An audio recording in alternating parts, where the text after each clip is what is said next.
Late that evening, I left the room with the long table for the last time and started on my way back to London.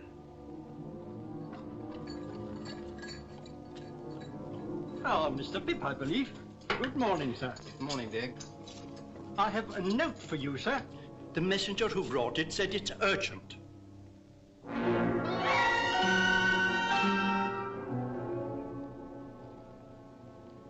Get me a cab off the stand, Dick. Yes, sir. Morning, Wemmick. What's the trouble? So you got my note then? Yes, I came straight here. Why, what have you done to your hands? Oh, it's nothing. I got them burned, Mr. Wemmick. I'm very anxious. Everything's taken care of, Mr. Pip. But pray come in. You don't object to an aged parent, I hope? Oh, no, I should be delighted. This is Mr. Pip, Aged P, and I wish you could hear his name. Give him a nod, Mr. Pip. That's what he likes. You made acquaintance with my son at his office, I expect. Yes. Nod away at him, if you please, like winking. Yes. Yes. I hear that my son is a wonderful hand at his business, sir. Yes. You're as proud of me as Punch, ain't you, Aged P? There's a nod for you. There's another one for you. Yes. Now, Mr. Pip and I have business to discuss. Oh, yeah. Come and sit down. I want to offer an apology, for he isn't capable of many pleasures. Just tip him a nod now and then when he looks off his paper, and he'll be as happy as a king. Pleasure, Mr. Wemmick, but I'm sure that you'll appreciate that I'm most anxious to know what's happened. Of course. Now, I heard by chance yesterday morning that an old enemy of a certain convict, whose name we needn't mention, Yes. had got wind of his being in England. So I went to the temple and found Mr. Herbert. And I told him that if he was aware of any such person, whose name we needn't mention, being about your chambers, that he'd better get him out of the way. I also heard that you had been watched. That I've been watched? Yes. And might be watched again. So he'd better get him out of the way while you were out of the way. I see. He would be greatly puzzled what to do. He was. But we've now removed him to a house overlooking the river, down Limehouse way. I should like to join them at once. If you take my advice, Mr. Pip, you'll wait till after dark. By which time, you see, we can have those hands attended to.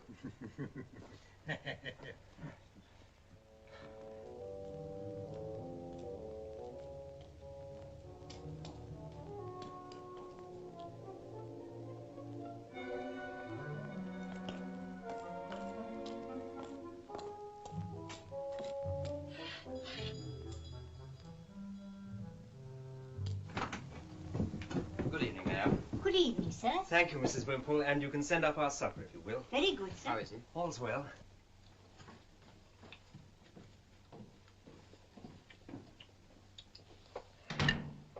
I may be grubber, dear boy. All this was. Are you sure that you can rely on Wemmick's judgment and sources of information? Aye, Wemmick knows. He spoke to me of a particular enemy of yours. Do you know who that might be? Aye, that was the man you saw fighting with me on the marshes, the man with the scar. He turned informer on me then to save his own skin, and he'd do it again to see me hanged. But no sneaking rat like him's going to make me leave, my boy. Well, if you're worried about that, there's no need. I'm coming with you. No. You're a gay one. What a gay one my boys turned out to be, eh? The following day, I sent Herbert to make some inquiries. He found that the packet boat for the continent left Gravesend Pier at high tide every Thursday. I set myself to hire a boat. It was soon done. I couldn't get rid of the notion of being watched, and how many undesigning persons I suspected of watching me, it would be hard to calculate. I began to go out as for training and practice, sometimes alone, sometimes with Herbert. We were out in all weathers and became, as was our intention, familiar figures on the river. My burns were still very painful. We made it a practice that Herbert should embark from the place nearest to the house where our convict was hidden. As the hours of the tide changed, we took to going further down river.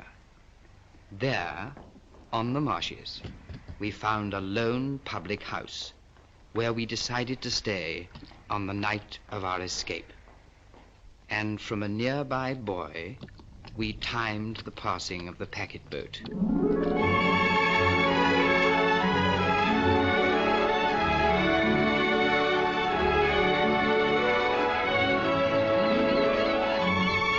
We chose this spot carefully.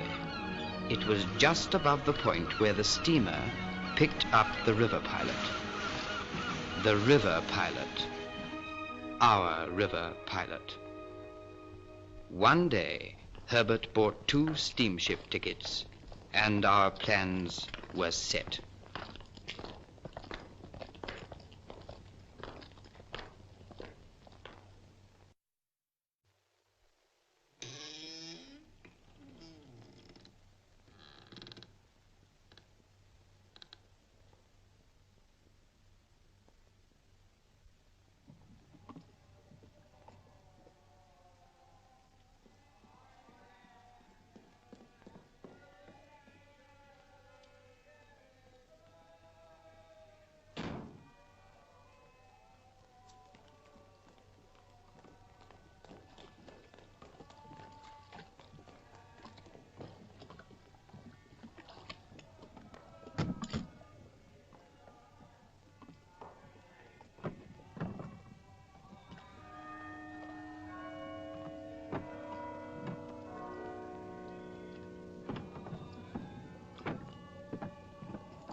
Boat ahoy!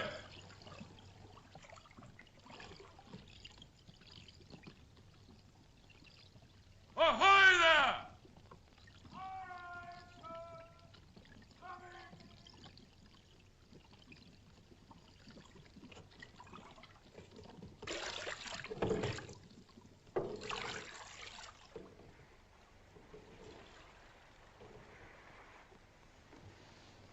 Tell me something. What, dear boy? What I did for you as a child was such a small thing. Why have you done so much for me? I had a child of my own once, Pip. A little girl who I loved and lost. What happened to her? I don't know. It's a dark part of my life, dear boy. Ain't worth telling.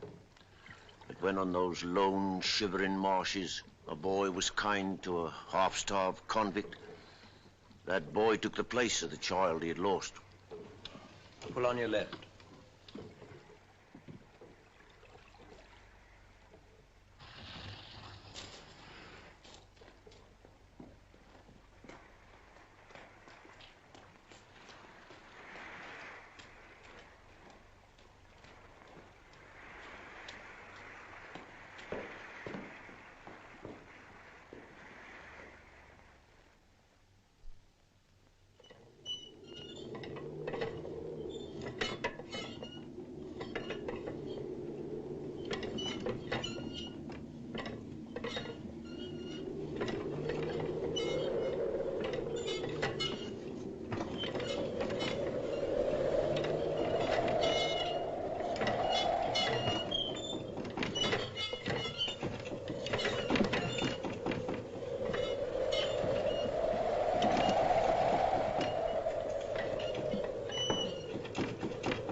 comes.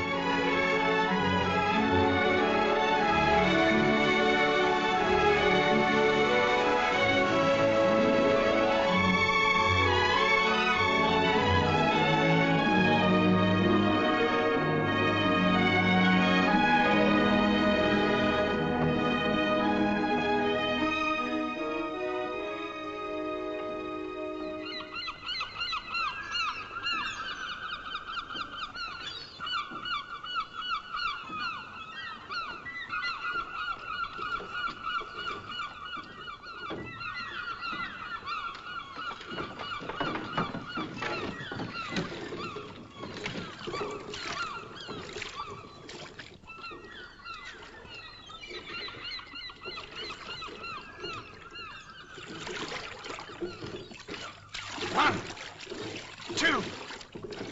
One, two. One, two. One, two. One, two.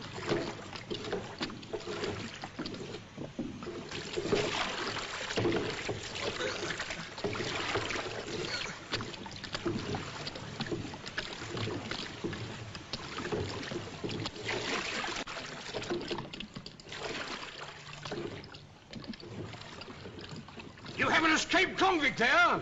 That's the man in the stern. I call upon him to surrender and you to assist.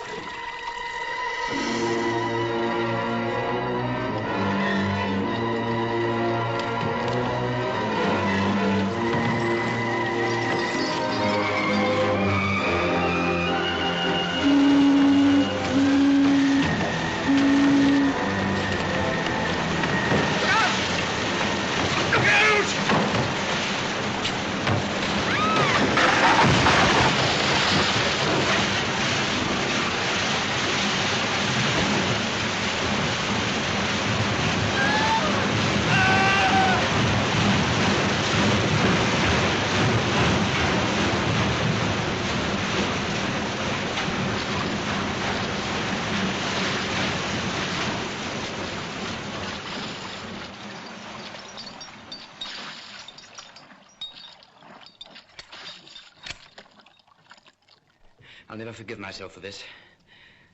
I'm all right, dear boy. I'm content to have seen my boy and to take my chance. Jaggers will help us. He'll get you off all right.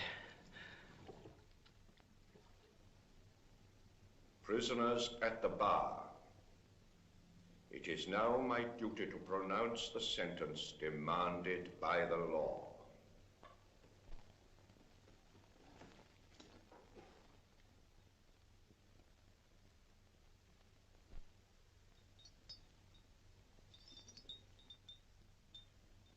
The sentence of this court is that you be taken hence to the place from whence you came, and from thence to the place of execution, and that each of you there be hanged by the neck until you be dead, and may Almighty God have mercy on your souls. Are you absolutely certain there is nothing you can do to save him? Nothing. You realize, of course, that you no longer inherit his money. That will be claimed by the crown. The money's no interest to me.